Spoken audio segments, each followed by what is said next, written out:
Thought of gratitude, मैं शुक्रगुजार हूँ। थॉट ऑफ ग्रेटिट्यूड लिखो आगे, आई एम थैंकफुल फॉर, मैं शुक्रगुजार हूँ किस किस चीज के लिए? खाना मिल रहा है, पानी मिल रहा है, पंखा चल रहा है, डॉक्टर्स हैं, काउंसलर्स हैं, सेफ एनवायरनमेंट है, हीलिंग का मौका मिल रहा है।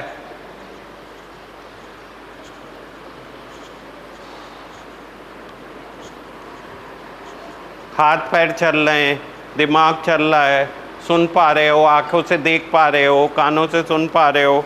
लिखो लिखो लिखो, I am blessed to have. Next लिखो, I am blessed to have.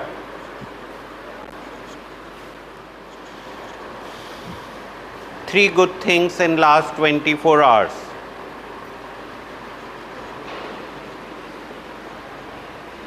Three good things in last 24 hours. Given an opportunity, I will like to change three things in my life. अगर मुझे मौका मिले तो मैं 3 चीज़ें अपने जीवन में बदलना चाहूँगा।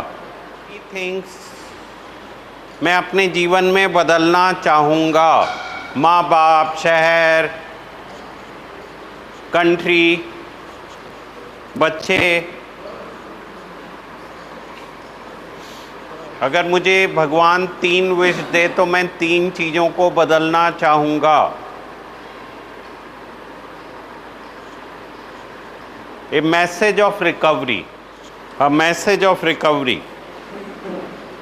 I will like to be more sincere about my disease, treatment, whatever. तो ये बार बार एक्सेप्टेंस और डिनाइल की पूरा गेम एक्सेप्टेंस और डिनाइल पे बेस्ड है, एडिक्शन की रिकवरी का। तो ये एक्सेप्टेंस और डिनाइल है क्या? What is this acceptance and denial?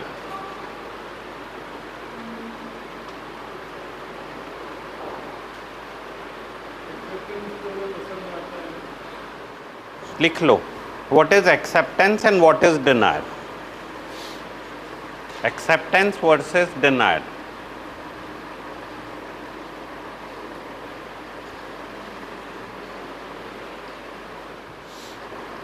Acceptance versus denial.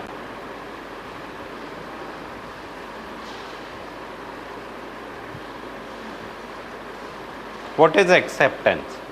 Ask yourself, what is acceptance?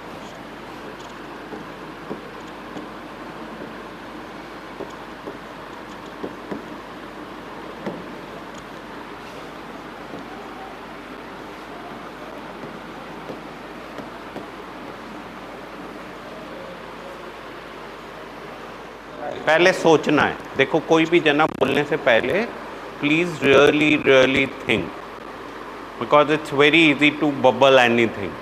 We have to think and thoughtfully, because here यहाँ पे 50 लोग बैठे हैं। अगर आप लोग बोलना चालू करोगे तो बहुत मुश्किल हो जाएगा। सोचो सोचो, अलग अलग वर्ड का मतलब सोचो कि इसका एक्सेप्टेंस से क्या मतलब है। पहले इन टर्म्स ऑफ लाइफ सोचो,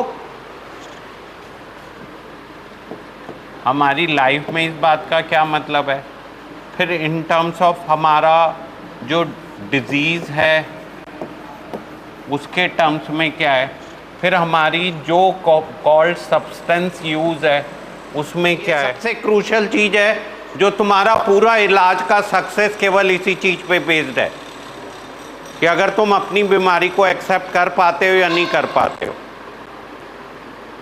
What is acceptance? In life, what is acceptance and what is denial? In terms of any disease, what is acceptance and what is denial? And in terms of substance use, what is acceptance, what is denial? लिखो, examples के साथ लिखना चालू करो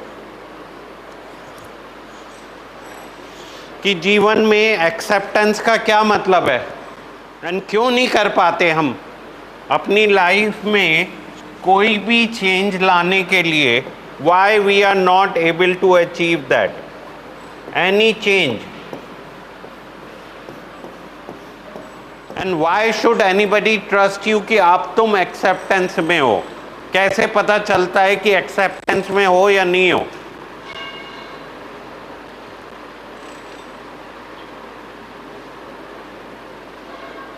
तुम्हारे साथ में जो लोग बैठे हैं वो तुम्हें मूर्ख बना रहे हैं।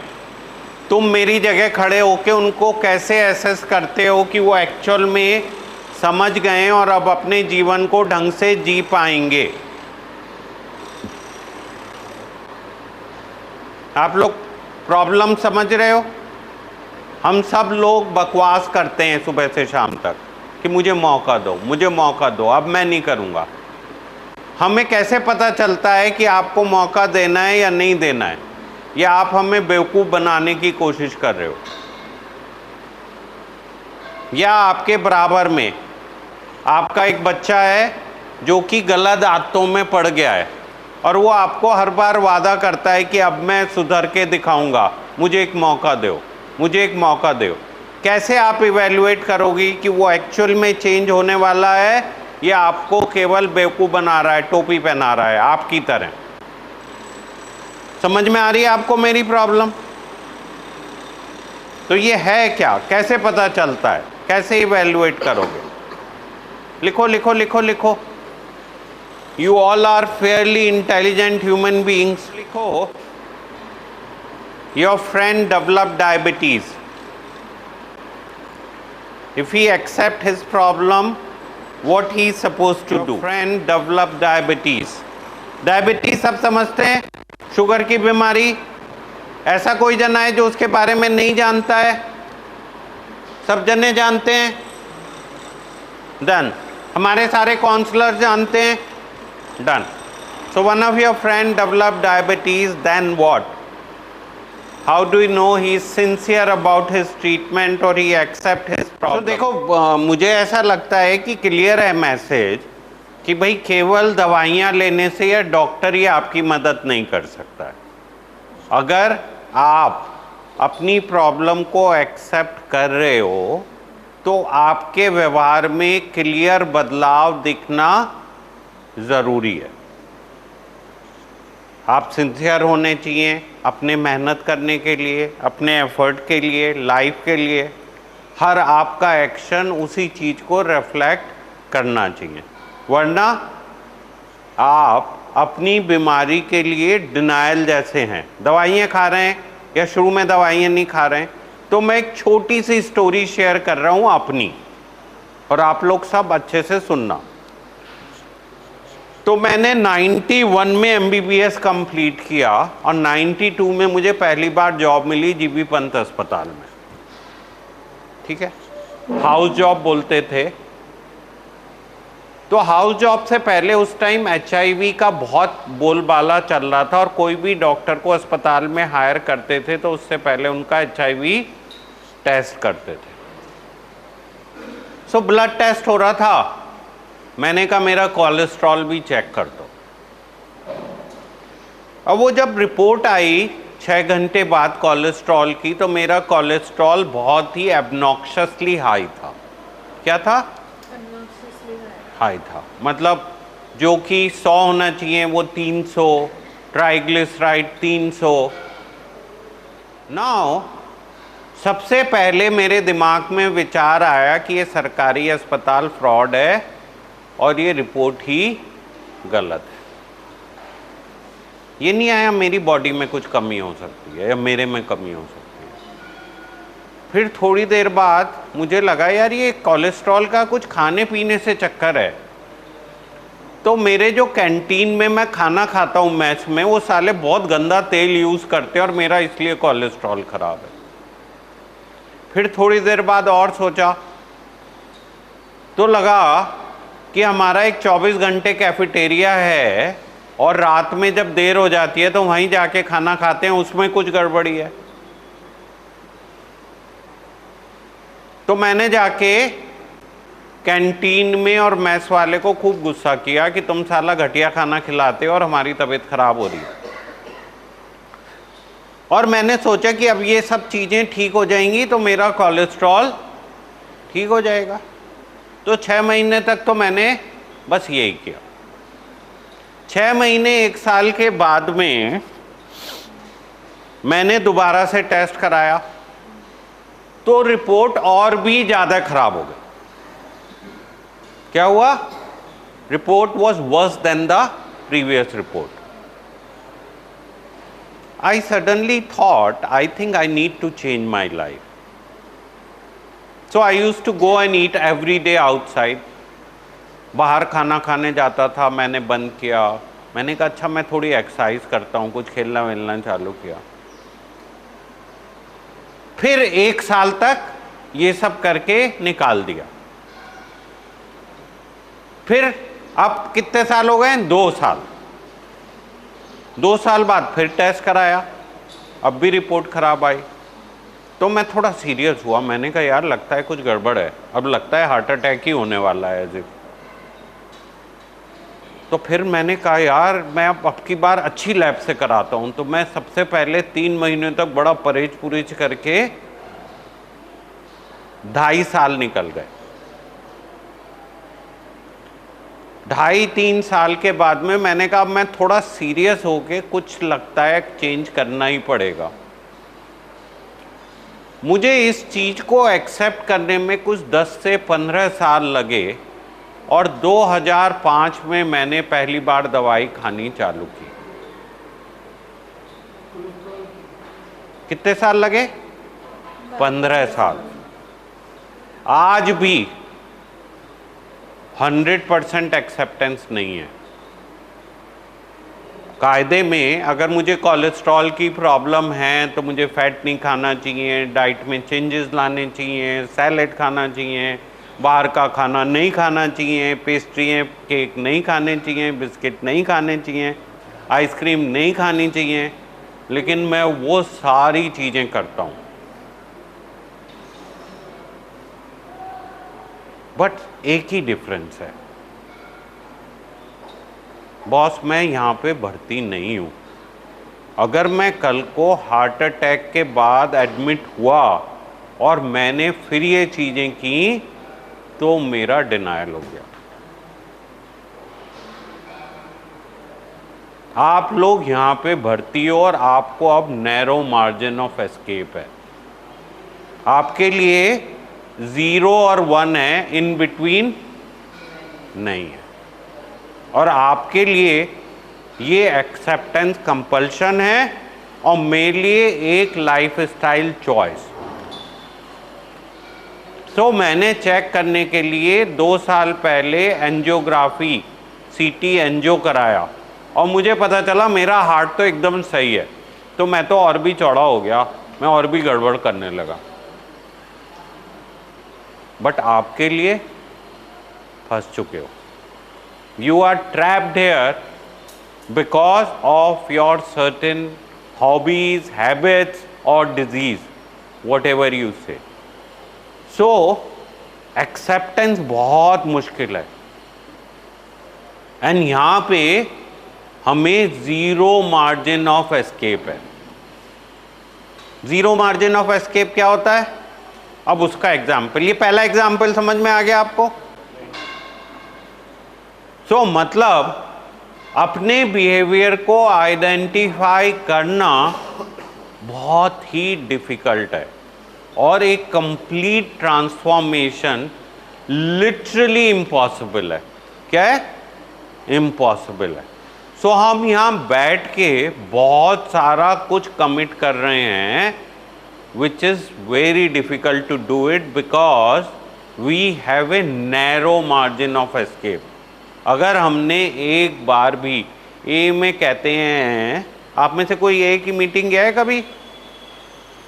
सो कहते हैं भाई अगर सुई को अल्कोहल में डुबो के हमारी जबान पे टच हो गई ना तो हमारा काम खराब करने के लिए काफ़ी है. ठीक है. Now what does this mean? इसके लिए आप दूसरा लाइफ एग्जाम्पल सुनो. सो आज से कुछ 12 साल पहले एक दिन मेरा एक दोस्त एक चाइनीज फूड लेके आया और मेरी बेटी को एलर्जी हो गई. क्या हुआ? एलर्जी हो गई. टू द एक्सटेंट हमें उसको हॉस्पिटल ले जाना पड़ा और वो 36 घंटे आईसीयू में रही. For 36 hours she was in a ICU. That means it was not mild allergy, but very serious allergy. Now it's been 12 years. No such incident has happened. ऐसा हमने क्या क्या किया होगा कि हम उसको इस मेजर इंसिडेंट से फ्यूचर में बचा पाए. To the extent we were traveling to Europe and हम जब स्पेन में थे तो स्पेनिश लैंग्वेज में लिख के ले जाना पड़ा हमें कि हमारी बेटी को सी फूड से एलर्जी है. फ्रांस में थे तो फ्रेंच में ले जाना पड़ा. थाईलैंड गए तो थाई में लिख के ले जाना पड़ा. गूगल ट्रांसलेटर से ट्रांसलेट करके बड़े बड़े बोर्ड बना के जाना पड़ा. और हम किसी भी रेस्टोरेंट में जाते हैं सबसे पहले ये इन्फॉर्म करते हैं कि हमारी बेटी को सी फूड से एलर्जी है. Can we take a chance और should we take a chance? Now that is zero tolerance. You all have to accept it not superficially, but 100%. 99 का यहाँ पे कोई स्कोप ही नहीं है. अब इस एक्सेप्टेंस को कैसे हम लोग इम्बाइब करेंगे, कैसे समझेंगे, and what is the value जिससे पता चलेगा हमें ये एक्सेप्टेंस आई है, will going to make a huge difference in your life. आपके पूरे जीवन में आपका फ्यूचर किस चीज पे बेस्ड है कि आपने ये एक्सेप्टेंस को ठीक से एक्सेप्ट किया या नहीं. अब एक नई शीट में दोबारा से लिखो कि कैसे पता चलेगा कि आपने अपनी लाइफ में अपनी प्रॉब्लम को एक्सेप्ट किया है या नहीं. तो आपके घर में एक जना है जिसको मेरी बेटी जैसी एलर्जी है. अब आपको मेक श्योर करना है कि दोबारा से उसको कभी रिएक्शन ना हो. अब आप प्लान बनाओ, मेरी डॉटर के लिए बनाओ, बिकॉज अपने लिए तो हम बहुत बायस्ड हैं. We are arguing about the things which are not of significance. जी डॉक्टर साहब. सर जब एलर्जी का अटैक आता है तो पेशेंट को ब्रीदिंग प्रॉब्लम या ऐसा कुछ भी होता है? होता है. उसे ऑलमोस्ट वेंटिलेटर पे जाने वाली थी. नहीं, उससे पहले 50 बार खाया था, कभी नहीं हुआ.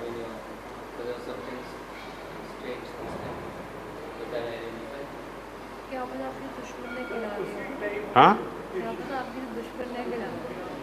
मेरे दुश्मन ने खिला दिया हो. कुछ मिक्स करके मिला दिया और नेवर नो. नहीं, बट उसके बाद भी वो मतलब एलर्जिक है. कई बार एक्सरसाइज करने में, कोई गंदी टॉवल में, स्वेटिंग से हो जाते हैं, बट वो फट से फिर एंटी एलर्जी खानी पड़ती है. तो शी इज एलर्जिक. तो सब लिखना है ना? नहीं, बता तो रहा हूँ बेटा. एक्सरसाइज से, टॉवल से, बेड किसी चीज़ से भी होने लगा है. Please, there is no question. देखो, अगर किसी को भी कुछ भी पूछना है हाथ रेस करेंगे, and unless until I say yes you are not going to speak. So देखो, ये सब हम लोग एग्जाम्पल्स ले रहे थे कि एक्सेप्टेंस कितना मुश्किल है. Now over the time what I feel is acceptance. ये कुछ यहाँ पे देखो मैंने लिखने की कोशिश की है, प्लीज इसको देखो और समझो.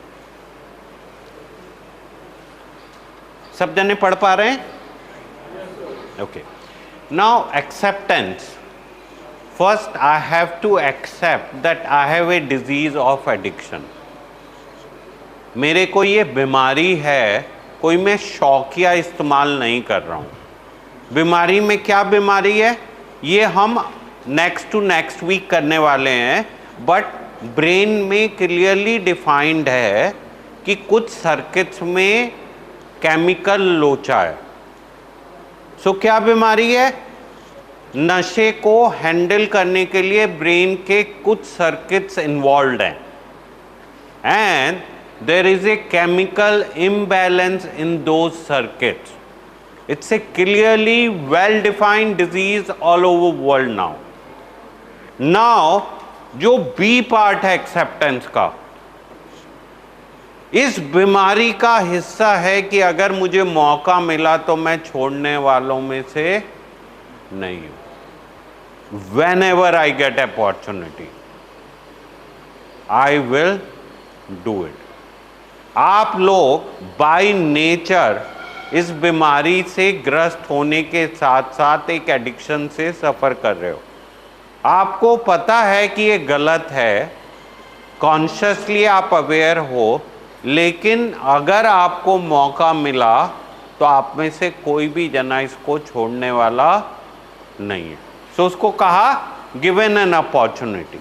1 साल बाद, 10 साल बाद, 20 साल बाद कभी भी आपने इसको किया तो पागल होना पक्का है. Even 1 dose is sufficient to start making the changes. Now, the only thing which reflect that you are accepting is change. अगर आप पूरी तरह से अपनी लाइफ में बदलाव नहीं ला रहे हो, then you are not accepting your problem. अब यहाँ पे बहुत क्रूशल ये है कि ये चेंज ना लाइफ लॉन्ग प्रोसेस है. Change is a dynamic process है. मतलब आप में से बहुत सारे लोग हैं जो 20 से 30 साल की उम्र में. आपके लिए लाइफ की डेफिनेशन क्या है? Maybe career, maybe पढ़ाई. आप में से कुछ लोग हैं जो 30 से 40 साल के होंगे.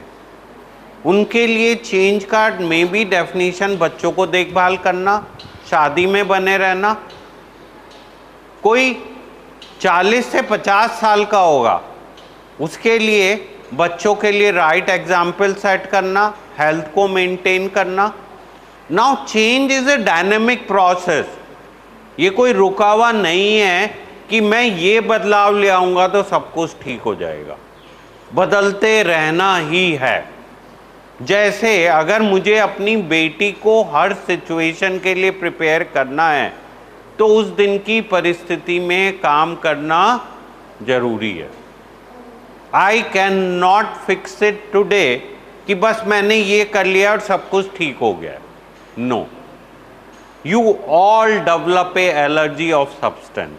आप सब लोगों को एक नशे की चीज से एलर्जी हो गई है और आप उसे यूज कभी भी कर सकते हो और वो रेगुलर ऑन गोइंग एफर्ट बना के रखना आपके सर्वाइवल के लिए एब्सोल्युटली एसेंशियल है. अगर आपने उस चेंज को नहीं बनाया, आपने बंद कर दिया, जी ठीक है अब हो गया, बस अब तो 6 महीने हो गए, अब तो 1 साल हो गया, मेरे घर वाले खुश हैं जी, अब तो मेरा लीवर सही हो गया जी, अब तो मैं कर सकता हूं जी. सो क्या होगा?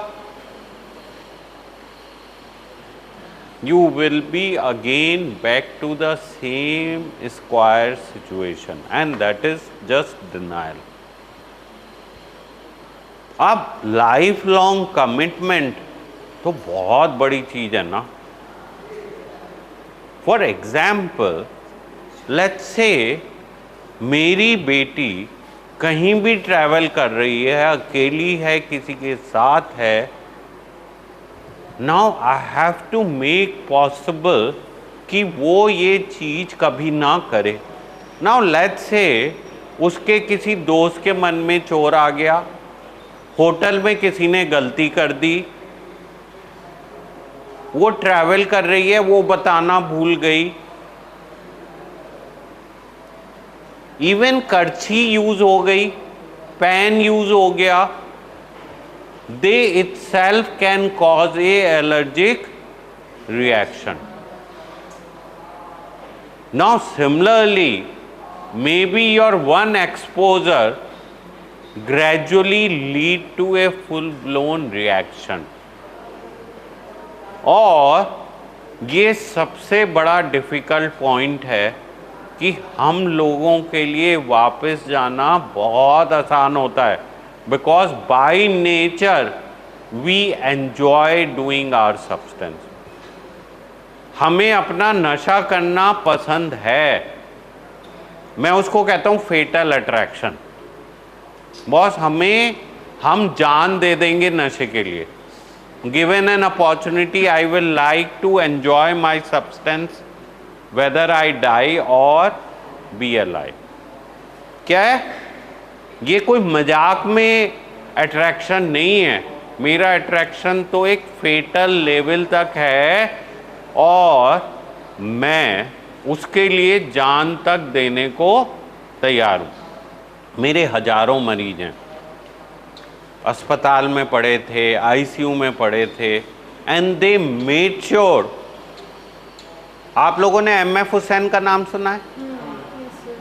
उसका बेटा शमशाद हुसैन मेरे अस्पताल में भर्ती था और मेरे बेस्ट एफर्ट के बाद भी वो सिगरेट मंगा के पीता रहा.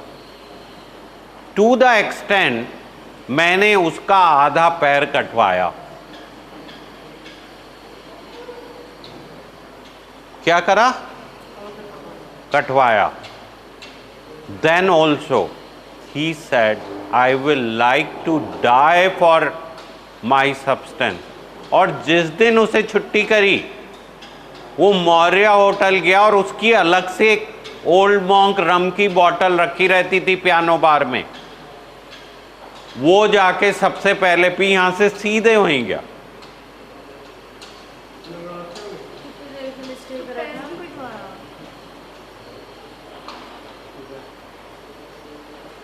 पैर गैंग्रीन हो गया था.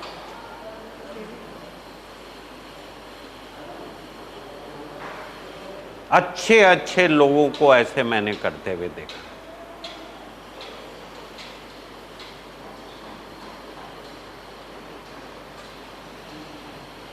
Don't take it lightly.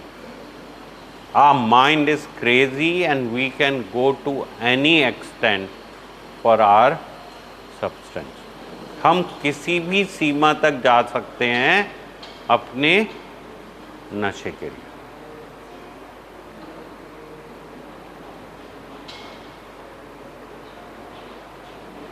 आप लोग मेरी बात समझ पा रहे हैं? नाउ ये चीज को अगर हम एक्सेप्ट कर रहे हैं तो इसका मतलब इमीडिएटली हमारी लाइफ काफ़ी मुश्किल होने वाली है. It's not going to be very easy going and bed of roses. पता नहीं कब कौन मिला के दे दे, कब किसके साथ पी लें. घर वाले ही अननोइंगली कह दें कि भाई थोड़ी सी ले ले. हम लोग किसी फंक्शन में गए हैं, हमारे बच्चों की शादी हो रही है, शैंपेन सर्व हो रही है, हमने थोड़ी सी लेनी पड़ जाए टोस्ट करने के लिए. हम केक खा रहे हैं, केक में रम मिली हुई थी. हमने कोई डिश ऑर्डर की, हमें पता ही नहीं था, उसने उसमें वाइन में बना के दे दी. Now so many things. Now acceptance means a very very serious discipline for life, and little less is denial. थोड़ा भी इसमें अगर 99 भी है 100 से तो ये क्या है? डिनाइल है. तो अगर आपने अपनी प्रॉब्लम को इतना सीरियसली लाइफ डेथ जैसे नहीं देखा, अब यहाँ पे बैठे हुए हर जने के 1000 काम बाहर पेंडिंग है. और ऑफ कोर्स प्रायोरिटी है, हम चाहते हैं अपने काम को पूरा करें, मगर क्या आपकी हेल्थ उस चीज को परमिट कर पा रही है? Now that's where is the catch. और मैं क्या देख रहा हूं कि यार आपको बाहर की जिंदगी ज़्यादा अच्छी लग रही है, बार बार आप मुझे डिस्चार्ज की बात कर रहे हो, आप ये सीरियसली नहीं ले रहे हो कि कैसे अपना आप को बचा सकते हो, आप सीरियस नहीं हो कि कहां कहां पे खतरा है और मुझे ये है या नहीं है। तो मेरे दिमाग में क्या चल रहा है कि यार इसका डिनायल अभी भी बड़ा स्ट्रांग है, ये केवल गेम खेल रहा है, मैनिपुलेट कर रहा है, देन अपनी प्रॉब्लम को समझने की जगह। और मैं आप लोगों के ये सारे बिहेवियर ऑब्जर्व कर रहा हूं, जो कि पहले क्वेश्चन का आंसर है कि मुझे कैसे पता चलता है कि आप में एक्सेप्टेंस आई या नहीं आई। और कैसे पता चलता है? सिंपली आपके बिहेवियर को ऑब्जर्व करते ही मुझे पता चल जाता है कि अभी भी आप केवल मैनिपुलेट कर रहे हो बेमुकाबले एक्सेप्ट करके अपनी लाइफ में चेंज लाने के। फॉर एग्जाम्पल, मैं अपनी डॉटर का एलर्जी को लाइटली नहीं ले सकता। नाउ सिमिलरली आप लोग अगर तुलसी तक पहुंच गए हो तो अपनी इलनेस को लाइटली लेना बहुत ही बड़ी बेवकूफ़ी होगी। आप लोग मेरी प्रॉब्लम समझ पा रहे हो? अब मुझे उस जीरो टॉलरेंस पे काम करना।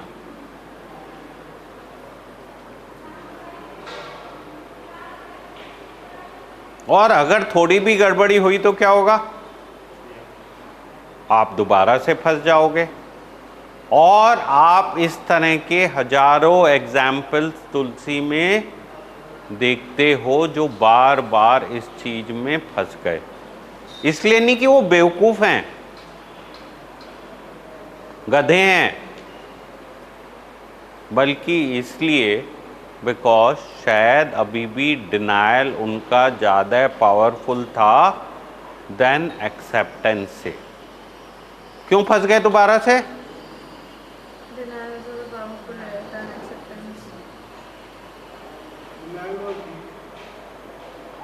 सो मे बी अब मेरे लिए तो एब्सोल्यूट है, अगर आपने सिंसियरली अपनी डिजीज़ पे काम नहीं किया तो मेरे को क्लियर है कि अभी भी आपको बहुत बड़ा खतरा है।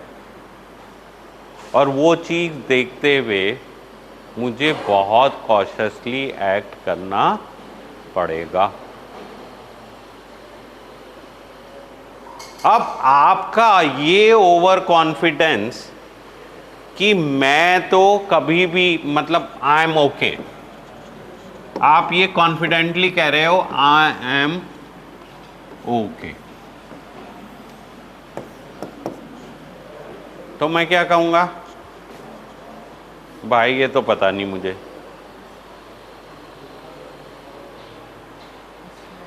तुम ये तो कह सकते हो I can try to be okay, or I have to keep making effort to be remain okay. No one is okay. We can only make efforts. So this is a lifelong effort. Now my question to all of you is, what is this effort which can keep you okay? लिख लो.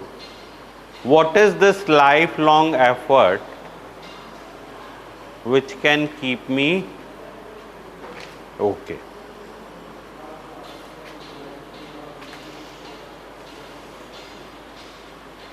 क्या है? कोई छोटा मोटा effort नहीं है। कितना बड़ा एफर्ट है?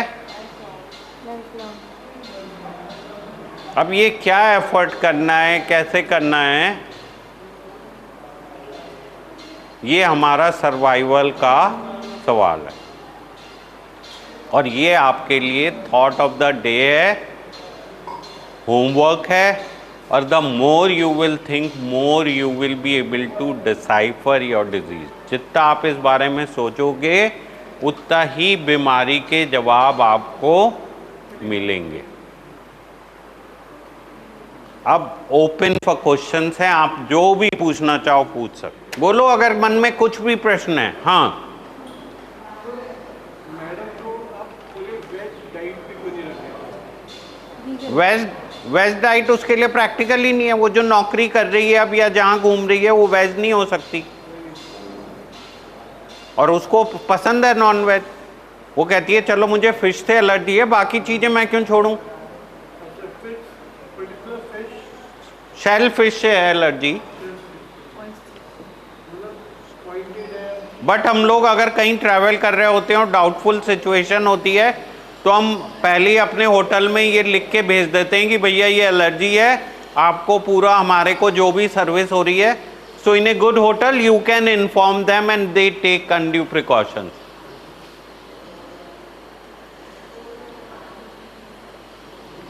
बेसिकली क्या करती है मैडम? यार अब तो बड़ी हो गई है। बेन एंड कंपनी एक कंसल्टिंग फॉर्म है, उसमें एज ए कंसल्टेंट काम करती है। BAN। She has done Stephen से मैथ्स ऑनर्स हाँ।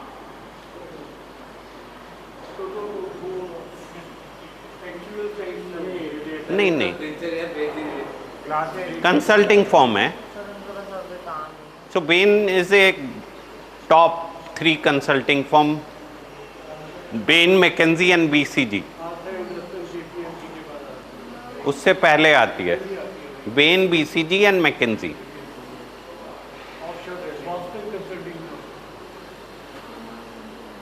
एनीबडी? चलो, सो लेट्स स्टॉप।